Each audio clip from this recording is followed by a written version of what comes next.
Hello viewers, आज हम बात करेंगे द टॉपिक एवोल्यूशन। एवोल्यूशन जो टर्म थी वो हर्बर्ट स्पेंसर ने दी थी। The term evolution was given by Herbert Spencer. और एवोल्यूशन का जो मीनिंग है that is to unfold. Evolution का मतलब होता है टू अनफोल्ड, टू एक्सप्लोर। और एवोल्यूशन को नाम दिया ऑर्गेनिक एवोल्यूशन चार्ल्स डार्विन ने। और डार्विन ने एक 3 वर्ड की डेफिनेशन दी ऑर्गेनिक एवोल्यूशन के लिए, that is descent with modification. यानी जो आगे आने वाले हैं यानी डिसेंडेंट्स जो हैं वो पहले वालों से मॉडिफाइड आएंगे, यानी उनमें पिछली जनरेशन्स के मुकाबले क्या होंगी, चेंजेस होंगी, मॉडिफिकेशंस होंगी। तो डिसेंट विद मॉडिफिकेशन ये 3 वर्ड डेफिनेशन एवोल्यूशन के लिए दी चार्ल्स डार्विन ने। And he coined the term organic evolution and the term evolution was coined bye Herbert Spencer. अब एवोल्यूशन अगर हम डेफिनेशन देखें तो क्या है,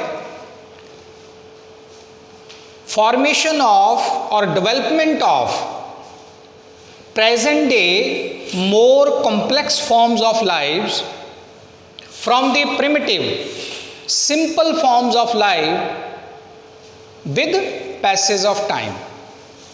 जैसे जैसे टाइम बीतता गया, जो शुरू में अर्थ के ऊपर सिंपलर फॉर्म्स ऑफ लाइफ पैदा हुई वो धीरे धीरे उनमें चेंजेस आती गई and they are converted into more complex forms of lifes. और प्रेजेंट डे की जो most complex form of lifes हैं वो बनी हैं primitive simplest forms of lifes के साथ, लाइफ से विद मॉडिफिकेशंस। यानी पुरानी लाइफ के अंदर चेंजेस आती गई, मॉडिफिकेशंस आती गई और present day most complex forms of life जो हैं वो ओरिजिनेट हुई। इसे हम क्या बोलते हैं, एवोल्यूशन और ऑर्गेनिक एवोल्यूशन। अब एवोल्यूशन के कंसेप्ट को इन डिटेल स्टडी करने के लिए हमें कुछ चीज़ों के बारे में पहले पता होना चाहिए। यानी अर्थ के ऊपर हम ये बोलते हैं कि लाइफ ओरिजिनेट हुई, लेकिन बिगनिंग से ही अर्थ के ऊपर क्या कंडीशंस ऐसी थी कि लाइफ जो है, प्रेजेंट डे लाइफ जो है वो बन पाई, तो ऐसा नहीं है। यानी हमें 4-5 चीज़ों के बारे में थोड़ा इन्फॉर्मेशन जो है वो गैदर करनी चाहिए। फर्स्ट ऑफ ऑल, सबसे पहले आर यूनिवर्स, हमारा जो यूनिवर्स है, मैं अगर उसकी बात करूं, क्योंकि लाइफ कहाँ ओरिजिनेट हुई, लाइफ ओरिजिनेट हुई अर्थ के ऊपर। और जो अर्थ है वो part of the solar system है और solar system part of the universe है। तो इसलिए हमें ये इन 3-4 के बारे में इंफॉर्मेशन हमें पता होनी चाहिए। तो सबसे पहले आवर यूनिवर्स, हमारा जो यूनिवर्स है that is made up of approximately 1 lakh million galaxies. लगभग हमारा जो यूनिवर्स है उसमें 1 लाख मिलियन गैलेक्सीज हैं। और एक गैलेक्सी के अंदर लगभग 10,000 मिलियन स्टार्स होते हैं। अर्थ जो है वो भी एक गैलेक्सी का पार्ट है और अर्थ जो है वो पार्ट है मिल्की वे गैलेक्सी का, जिसको हम आकाश गंगा बोलते हैं, which is spiral shaped Galaxy. तो इस गैलेक्सी का पार्ट है हमारी अर्थ, जिसके ऊपर हम रह रहे हैं। तो सबसे पहले यूनिवर्स में मैंने क्या बोला कि ये लगभग 1 लाख मिलियन गैलेक्सीज हैं। एक गैलेक्सी के अंदर 10,000 मिलियन जो है वो स्टार्स अप्रॉक्सीमेटली होते हैं। अर्थ मिल्की वे गैलेक्सी का हिस्सा है और मिल्की वे जो ये गैलेक्सी है, it is a collection of about 100 billion stars. इसमें लगभग 100 बिलियन स्टार्स हैं। फिर यूनिवर्स के अंदर कई सिस्टम्स हैं, उनमें से एक सिस्टम है हमारा सोलर सिस्टम, यानी सन एंड इट्स फैमिली। तो हमारा जो सोलर सिस्टम है उसमें सन जो है that lies in the centre of the solar system, और उसके इर्द गिर्द रिवॉल्व करते हैं वेरियस काइंड के प्लैनेट्स हैं, कॉमेट्स हैं, other celestial bodies like satellites हैं, एस्ट्रॉयड्स हैं, मीटियोर्स, मीटराइट्स, ऐसे डिफरेंट काइंड की सेलेस्टियल बॉडीज हैं जो हमारे सोलर सिस्टम का हिस्सा है। And sun lies in the centre of the solar system. अगर हम सरफेस टेम्परेचर की बात करें तो सन का surface temperature about 6000 degree Celsius है, यानी सन के सरफेस के ऊपर टेम्परेचर 6000 डिग्री सेल्सियस। जबकि इंटीरियर यानी उसके अंदर जो है, सन के अंदर अगर हम एस्टिमेट करें तो अबाउट 20 मिलियन डिग्री सेल्सियस इतना टेम्परेचर जो है वो सन के अंदर है। And this temperature is due to the fusion reactions. जो फ्यूजन रिएक्शंस इसके अंदर होते हैं उसके कारण जो है ये इतना हाई टेम्परेचर जो है वो सन के सरफेस और उसके अंदर प्रेजेंट है। नेक्स्ट है हमारे यूनिवर्स की थोड़ी इन्फॉर्मेशन होगी। यूनिवर्स के अंदर वेरियस सिस्टम्स हैं, उनमें से सोलर सिस्टम है हमारा, और सोलर सिस्टम के अंदर जैसे मैंने बोला सन और उसके फैमिली मेंबर्स यानी प्लैनेट्स हैं, कॉमेट्स हैं, सैटेलाइट्स हैं। प्लैनेट्स में प्रीवियसली हम 9 प्लैनेट्स कहते थे, लेकिन अब हम प्लूटो को प्लैनेट कंसिडर नहीं करते। तो 8 प्लैनेट्स हैं, कॉमेट्स हैं, सैटेलाइट्स हैं, एस्ट्रॉयड्स हैं, ऐसे डिफरेंट काइंड के सन के सोलर सिस्टम के अदर मेंबर्स हैं। अब इसके बाद आता है कि इन प्लैनेट्स में से जिस प्लैनेट के ऊपर लाइफ ओरिजिनेट हुई दैट इज अर्थ। और अर्थ जो है ये 148.7 million kilometres away from sun है, यानी सन से लगभग 148.7 मिलियन किलोमीटर्स अर्थ जो है that is away from the sun. और अर्थ के डिफरेंट लेयर्स की अगर मैं बात करूं तो देयर आर 3 पार्ट्स और 3 रीजन्स इन आवर अर्थ। हमारी अर्थ में 3 रीजन्स हैं, और ये 3 रीजन्स हैं। एक है वेरियोस्फीयर, जिसको हम नाइफ भी बोलते हैं। It is the inner most portion of the अर्थ, ये अर्थ का इनर मोस्ट पोर्शन है। विच इज ऑलमोस्ट मोल्टन, जिसको हम मैग्मा भी बोल देते हैं। It is made up of molten magma, यानी ये central part of the earth जो है, ये inner most portion of the earth is mainly in the molten state which is called as magma, and is mainly composed of 2 elements, iron and nickel. ये इन 2 elements का mainly बना हुआ है। Second, that is the middle portion of the earth which is known as pyrosphere और mantle, जिसको हम pyrosphere या mantle बोलते हैं। It is mainly composed of elements like magnesium, manganese and silica, इनका ये बना होता है। एंड द अपर मोस्ट और the outer most region of the earth is called as lithosphere. इसको हम लिथोस्फेयर और हाइड्रोस्फेयर, लिथोस्फेयर एंड हाइड्रोस्फेयर बोलते हैं, क्योंकि जो आउटर मोस्ट रीजन है अर्थ का, उसमें से जो ड्राई पोर्शन है, ड्राई क्रस्ट जो है दैट इज लिथोस्फेयर, यानी जहाँ पे सॉइल है रॉक्स हैं, तो वो जो ड्राई रीजन है that is lithosphere. Whereas the liquid part, जहां पे सी है, ओशंस हैं, तो वो रीजन क्या है, हाइड्रोस्फेयर। तो ये outermost region of the earth है लिथोस्फेयर और हाइड्रोस्फेयर। अगर ड्राई फॉर्म में है देन इट इज लिथोस्फेयर, और अगर लिक्विड फॉर्म में है देन इट इज हाइड्रोस्फेयर।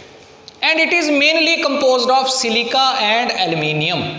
ये सिलिका और एल्यूमिनियम का मेनली बना हुआ है।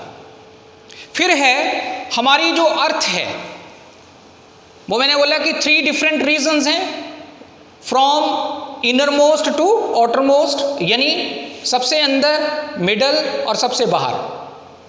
लेकिन अर्थ जो है वो एलिप्टिकल इन शेप है, और अर्थ के इर्द गिर्द एक गैसेस की इन्वेल्प है which is called as atmosphere. Gases की जो एनवेल्प है around the earth that is called as atmosphere, and this atmosphere is further divided into 4 major regions. 4 major regions में ये जो है डिवाइडेड है, and these 4 regions are troposphere, सबसे नीचे, यानी इमीडिएटली अर्थ के बाहर जो है दैट इज ट्रोफोस्फेयर। ट्रोपोस्फेयर के बाद stratosphere. Stratosphere is that part of the atmosphere where ozone blanket is present, और वेयर ओजोन ब्लैंकेट लाइज। तो ट्रोफोस्फेयर, देन स्ट्रेटोस्फेयर, फिर उसके बाद mesosphere, and the outer most region of the atmosphere is thermosphere. तो atmosphere is further divided into 4 different regions. तो ये मैंने अभी बात की है कि हमारा यूनिवर्स, उसके बारे में थोड़ा। यूनिवर्स गैलेक्सीज का बना है, अर्थ उनमें से एक गैलेक्सी का हिस्सा है दैट इज मिल्की वे, और फिर ये हमारा सोलर सिस्टम जो है ये इस गैलेक्सी का हिस्सा है। तो हमारा सोलर सिस्टम जो है उसमें सन और अर्थ और बाकी के प्लैनेट्स, कॉमेट्स, सैटेलाइट्स ये सारे आते हैं। और फिर उसके बाद जितने भी प्लैनेट्स हैं उनमें से अर्थ के ऊपर एट प्रेजेंट लाइफ पॉसिबल है। तो सबसे पहले लाइफ अर्थ के ऊपर ही ओरिजिनेट हुई है, और अर्थ जो है वो सन से 148.7 मिलियन किलोमीटर अवे है, और उसके ये 3 डिफरेंट रीजन्स हैं, और उसके इर्द गिर्द जो गैसेस की इन्वेल्प है that is called as atmosphere. अब इस अर्थ के ऊपर, और ये अर्थ ओरिजिनेट हुई ऐसा हम मानते हैं अबाउट 4600 मिलियन और रफली 5000 मिलियन ईयर्स एगो। लगभग 4500 मिलियन ईयर्स और 5000 मिलियन ईयर्स, इस पीरियड के बीच में अर्थ जो है उसकी फॉर्मेशन हुई, ओरिजिन ऑफ अर्थ तब हुआ। अब इस अर्थ के ऊपर हमने इन 2 चीज़ों की बात करनी है, यानी अर्थ के ऊपर लाइफ ओरिजिनेट कैसे हुई, यानी ओरिजिन ऑफ लाइफ, और फिर जो लाइफ ओरिजिनेट हुई ऑन द अर्थ उसमें कैसे चेंजेस आई, यानी कि लाइफ की एवोल्यूशन कैसे हुई, यानी जो primitive simple form of life जब पैदा हुई अर्थ के ऊपर, पहले तो ओरिजिन कैसे हुआ और फिर उसमें चेंजेस कैसे आती गई और एवोल्यूशन हुई। तो origin of life then organic evolution, इन 2 के ऊपर हमने मेनली फोकस करना है। तो अब नेक्स्ट हम बात करते हैं ओरिजिन ऑफ लाइफ। तो अर्थ के ऊपर लाइफ कैसे ओरिजिनेट हुई, उसके लिए डिफरेंट साइंटिस्ट ने, डिफरेंट फिलोसफर्स ने अलग अलग थ्योरीज दी हैं, जिनमें से theories of origin of life की अगर मैं बात करूं तो फर्स्ट थ्योरी है theory of special creation. Theory of special creation, this theory was proposed by Hebrew and Father Soares। इन्होंने ये थ्योरी दी थी। And theory of special creation advocates that the life on the earth is created by God, और life on the earth is created by the creator, which is according to Bible. अगर हम Bible के मुताबिक, Christianity के मुताबिक देखें तो life जो है that originate on the earth in 6 days, 6 days के अंदर लाइफ जो है वो ओरिजिनेट हुई। And the first person, first male was Adam, first male was Adam and female was Eve. यानी एडम एंड ईव ये दो जो थे ये फर्स्ट मैन एंड वेमेन थे, जिनसे आगे जो है पूरी जो ह्यूमन कम्युनिटी है उसकी डेवलपमेंट हुई। ऐसा बाइबल के मुताबिक है within 6 days। But according to Hindu mythology जो क्रिएटर है दैट इज गॉड ब्रह्मा, और ब्रह्मा ने जो है वो क्रिएट की लाइफ, और फर्स्ट पर्सन जो था, फर्स्ट मेल जो था according to Hindu mythology that was Manu and the first female was श्रद्धा।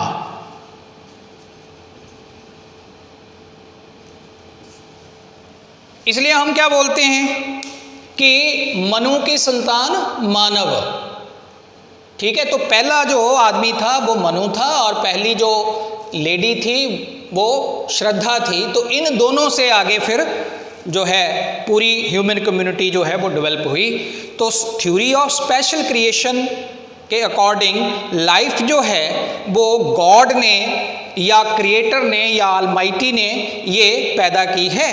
और जो है फर्स्ट पर्सन, फर्स्ट मेल जो था वो एडम था, फर्स्ट फीमेल जो थी वो ईव थी, अकॉर्डिंग टू क्रिश्चियनिटी और अकॉर्डिंग टू बाइबल और हिंदू माइथोलॉजी के मुताबिक ऐसे। लेकिन इसका कोई साइंटिफिक बेसिस नहीं है, साइंटिफिक कोई ऐसा इसकी फेवर में एविडेंस नहीं मिलता, इसलिए इसको डिस्कार्ड कर दिया गया। देन सेकंड है थ्योरीज ऑफ ए बायोजेनेसिस और theory of abiogenesis. Theory of A biogenesis जो है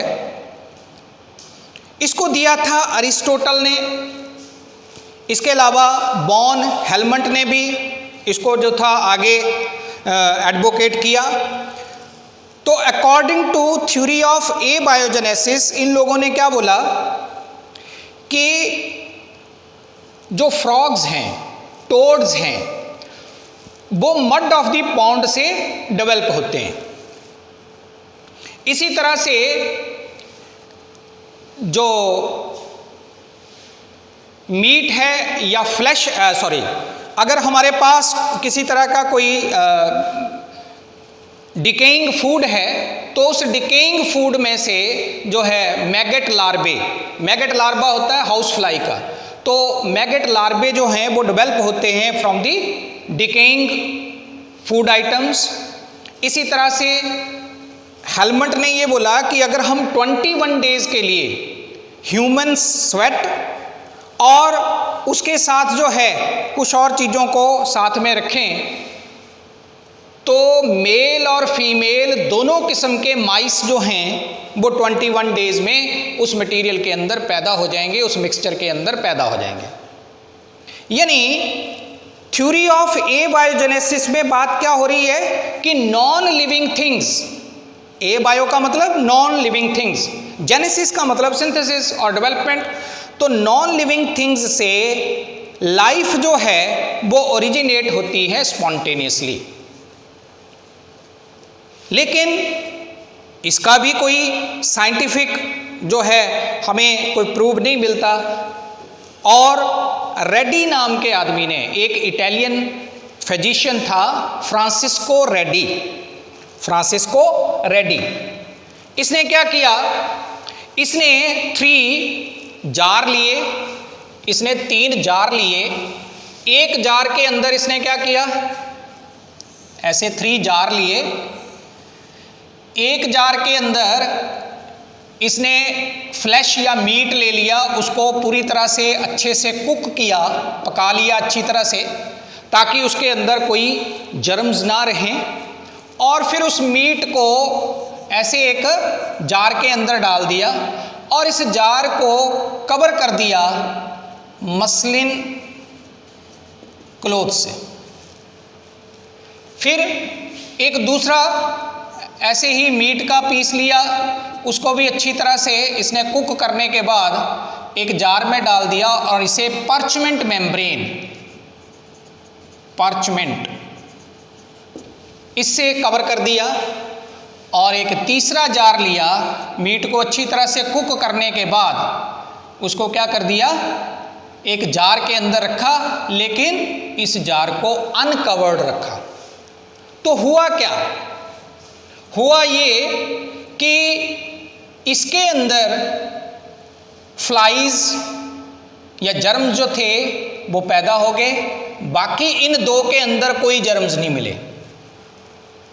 तो इसने ये इससे डिस्प्रूव किया थ्योरी ऑफ एबायोजेनेसिस को, कि जब यहाँ पे कांटेक्ट जो है आउटर इन्वायरमेंट का, इनर इन्वायरमेंट, इनर किसकी, जार के अंदर की, इन दोनों के बीच में अगर तो कंटिन्यूटी है तब इसके अंदर जर्म्स और इंसेक्ट्स पैदा होंगे, और अगर कंटिन्यूटी नहीं है तो फिर जर्म्स और इंसेक्ट्स पैदा नहीं होंगे, क्योंकि parchment membrane and muslin cloth ये दोनों एक्ट करेंगे एज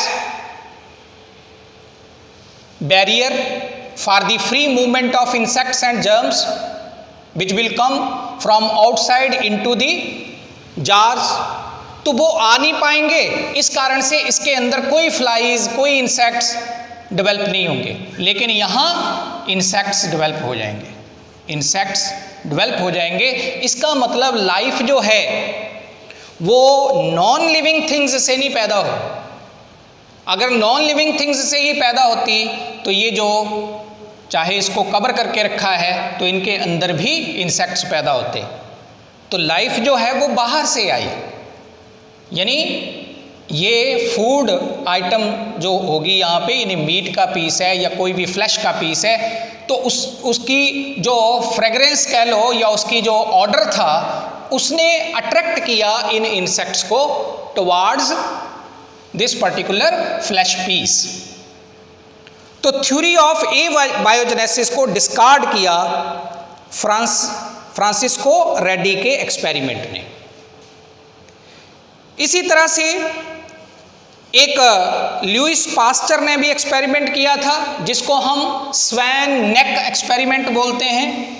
इसने एक फ्लास्क ले ली थी, एक फ्लास्क के अंदर ये ऐसे एक फ्लास्क लेके, राउंड बॉटम्ड फ्लास्क के अंदर mixture of yeast plus sugar, इन 2 चीज़ों का मिक्सचर इसने इसके अंदर डाला।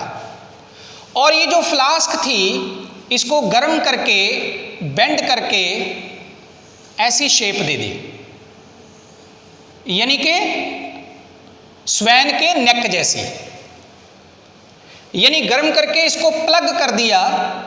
और प्लग करने के बाद जो है इसको थोड़ा टाइम रखा, तो किसी किस्म के जर्म्स जो थे वो इसके अंदर, किसी किस्म के बैक्टीरिया इसके अंदर नहीं मिले।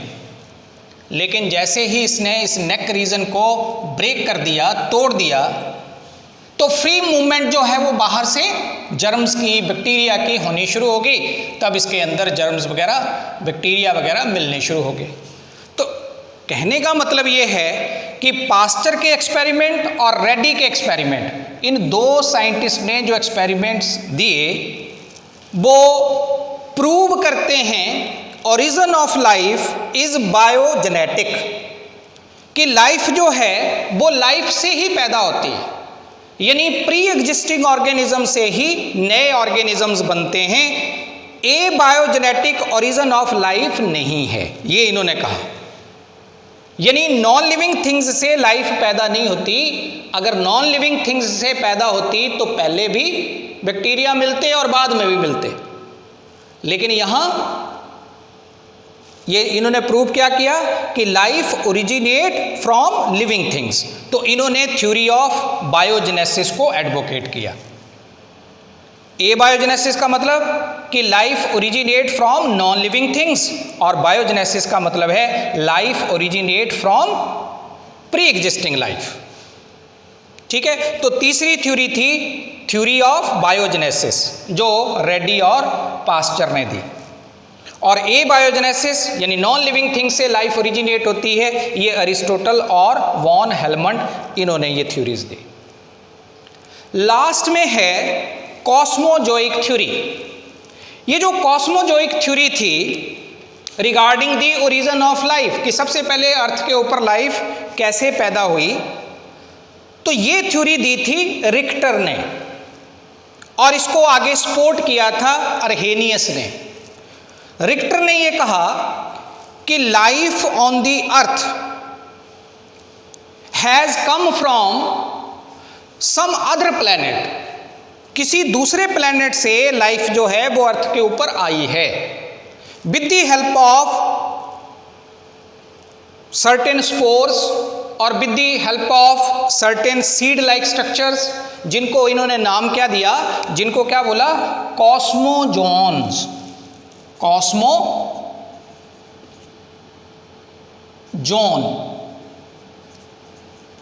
कॉस्मोजोन्स और स्पोर्स कह सकते हो।